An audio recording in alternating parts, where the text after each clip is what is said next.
Hey there, LEGO fans and library lovers. It's me, Blair Archer, out at a pumpkin patch to introduce you to our seasonal spirited special. Let's take a dive right in and take a look at how to build some LEGO pumpkins of our own. Alrighty, well, since it started raining out in the pumpkin patch, I figured we'd bring our pumpkin project inside. We're going to need a lot of basic orange bricks to begin working on a jack-o'-lantern or pumpkin shape. Since it's going to be a flat design, you can get 2 wide bricks or 1 wide bricks. Either one will work for this. Making a pumpkin shape, as you can see from this cookie cutter, is fairly simple. As long as you have 2 outward edges that curve the top and an inward indentation at the bottom, you can create the iconic shape of a pumpkin. Creating a pumpkin shape out of bricks follows a fairly simple formula. Here at the bottom, I've used 1x4 bricks to create a 10 wide space. From there, stepping out by 2 by 2 by 1, and then going vertically 4 bricks, and then going the opposite direction, going in by 1 again, in by 2, in by 2 again, and then something at the top that's long enough to link your 2 sides together will give you that nice curved shape for the outside edge. Even though it's going to have a bit of a pixelated design, you can see that it comes across as a pumpkin no problem once it's all assembled. While you can build most of the design out of these basic bricks, it is important to try and find a couple of bricks or plates that are wide enough to bridge the gaps between one side and the other, especially once you start doing some interior work.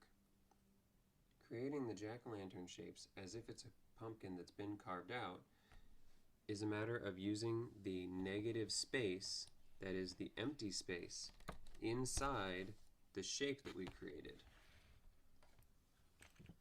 At this point, it's very helpful to find some slopes, angled slopes, in order to give you the detailed shapes of the interior cuts. These slopes, as well as the 1x1 cheese wedges, are extremely useful in getting the mouth shape together. For the rest of it, we've used more cheese slopes in different styles. Here I've gone and done some upside down building by using a Technic half pin into the slope so that I could hang it upside down on the bottom of this brick. It's a quick way to change direction, especially since we don't have inverted versions of this slope piece. I've also used some 1x1 round plates to help with the teeth. So the first thing to do is to define where your eyes are going to be. So what I did is I used 3 1x4 plates there. So now you can see that if we add something that goes across here, we get the eye holes. Using a 2x6 plate, some more of these 2x4 bricks, and a variety of slopes, again using the inverted slope with the half pin inside here, I'm able to create a triangle shape by using 2 of them next to each other like that. You fit it into your negative space and attach. Now we have the basis for our nose. You can use just about any piece to finish off that gap, as long as it's wide enough to cover from one side to the other. A 2x6 should do it.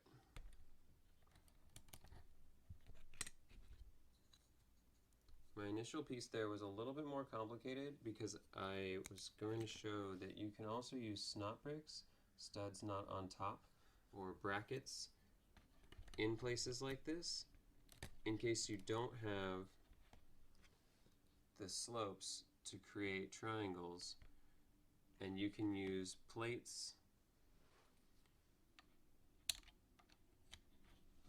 or tiles to help you create triangle shapes by covering up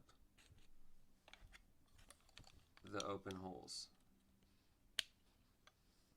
So if you didn't have the proper angled slopes to create the triangle, you could put plates at a diagonal to help you create a triangle space.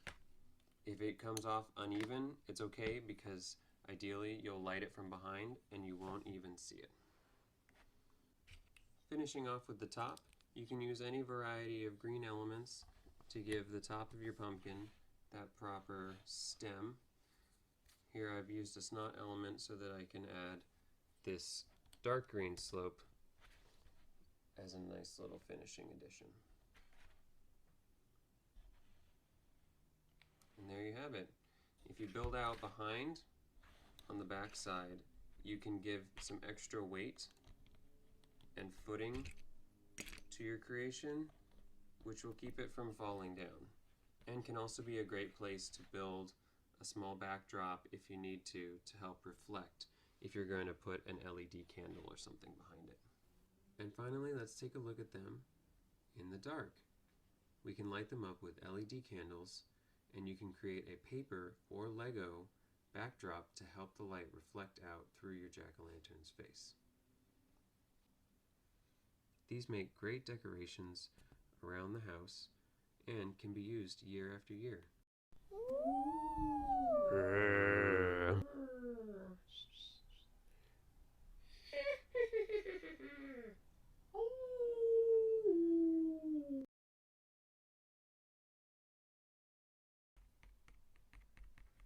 So welcome on in to our spooky scene here.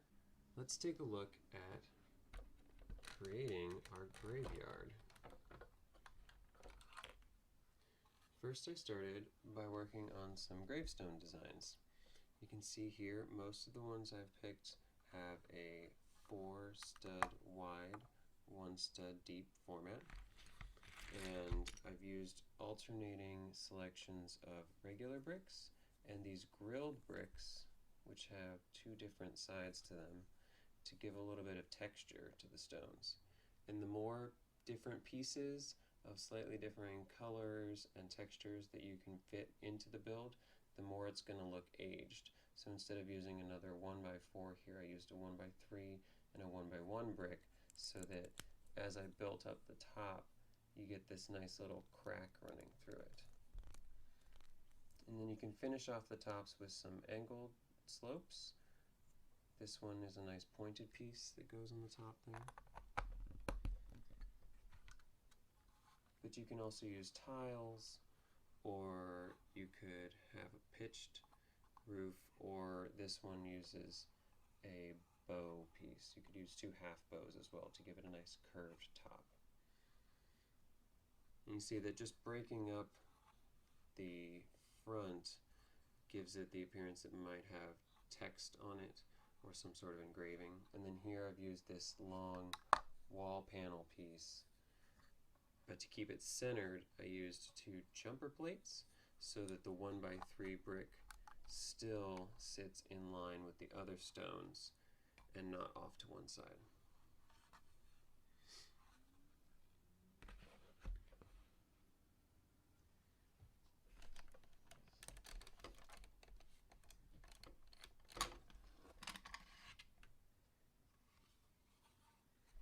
If we're looking to make fresh appearing graves, simply get out some brown plates. I've used 2x4 plates here. If you use 4 of them in this pattern, 1, 2, 3, and then a 4th one on top, it gives you the appearance of a mound of dirt, which is good for setting the scene. And here in this one is our most complicated. So in this setup, I've given the appearance that there is a different color of dirt beneath the ground. So what I did is start with a dark tan 16 by 16 plate and built up a layer of green bricks and plates around it so that this grave can appear to have been dug out or crawled out from. As the green drops down, it reveals the dark tan layer beneath. And then I had some extra dirt that had been pushed out or scooped out to the side here. As long as you make it 4 bricks wide, your characters will fit nicely down in there and be able to rise up.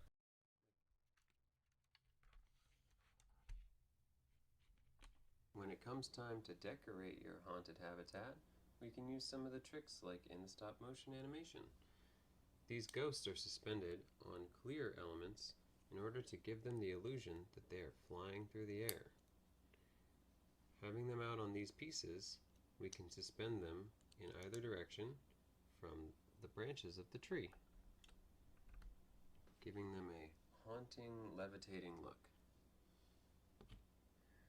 Over here, you can see that instead of digging out the grave, I've used a minifig from the torso up to show our ghoul escaping from their tomb.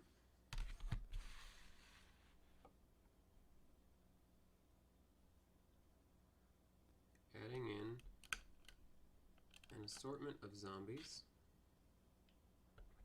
and perhaps an alarmed groundskeeper can really liven up the place. Animals are a great addition too, like black cats in whatever flavor you choose. Owls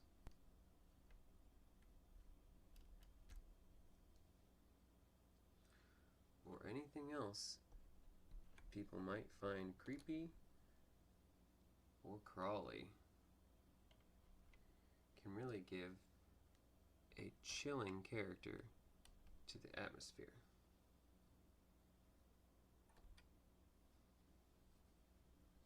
And witches can fly on their broomsticks the same way that we set up our ghosts.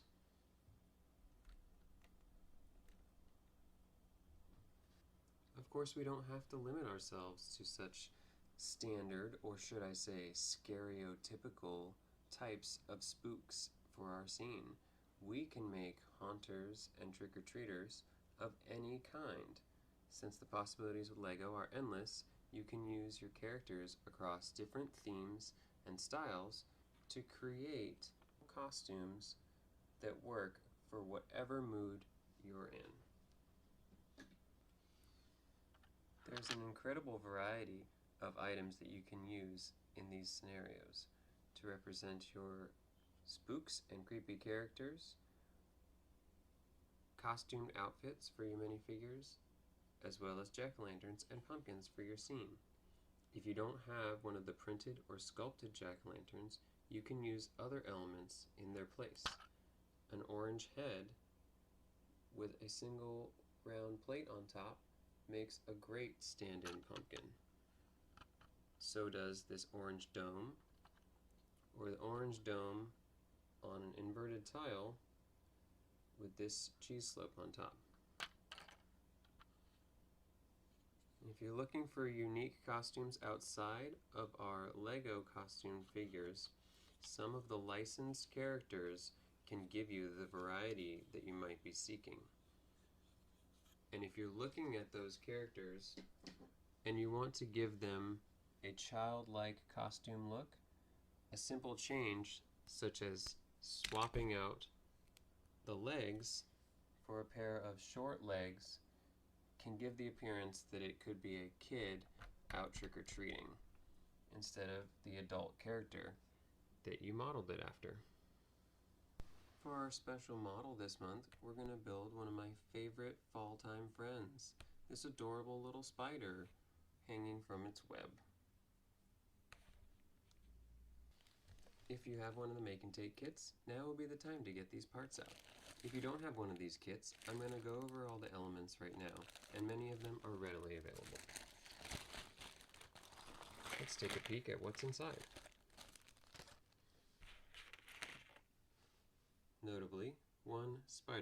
base. This awesome modified plate with bars on 8 sides, making a nice octagon for us to work with. We should have 8 of these bar holders with clip. It has a little hole in the end. 6 of these medium horns or barbs or claws. 2 of the small horns.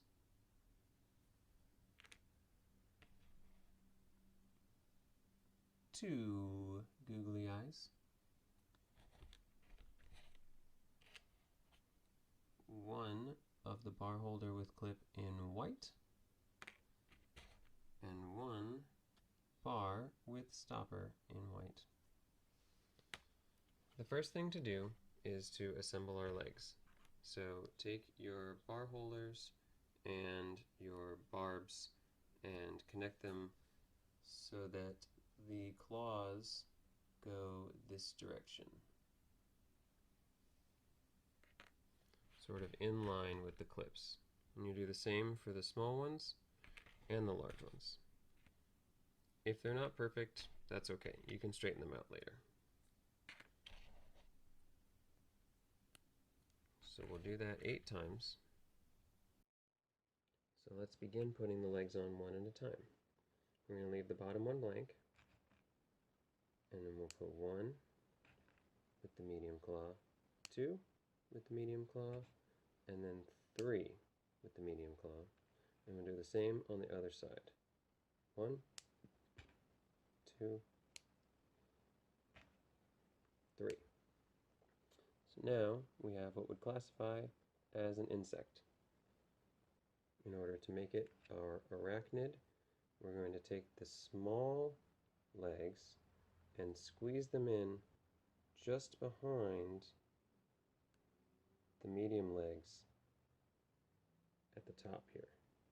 It's a tight fit, but if they're at an angle, you can get both to sit in the same spot. So they'll sit like this. Now that we've got that, we're going to take our eyeballs and stick them on the top 2 studs there in the middle. And we'll take our bar with clip holder here and attach it to the web.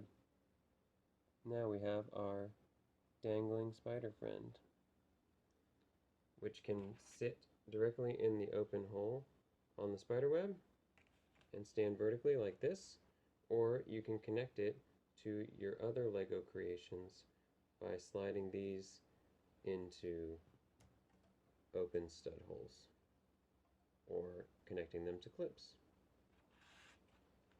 And then use the tiny spider however you see fit. If you're looking to make your spider scenery even more awesome, check out some of the cool accessories from the new Spider-Man sets, which have all these fabulous web designs that are excellent for decorating your landscapes or your haunted houses. Thanks everybody for joining me here at the Pumpkin Patch today, learning how to build some awesome spirited holiday special builds. Until next time, play well and hit those bricks. Bye!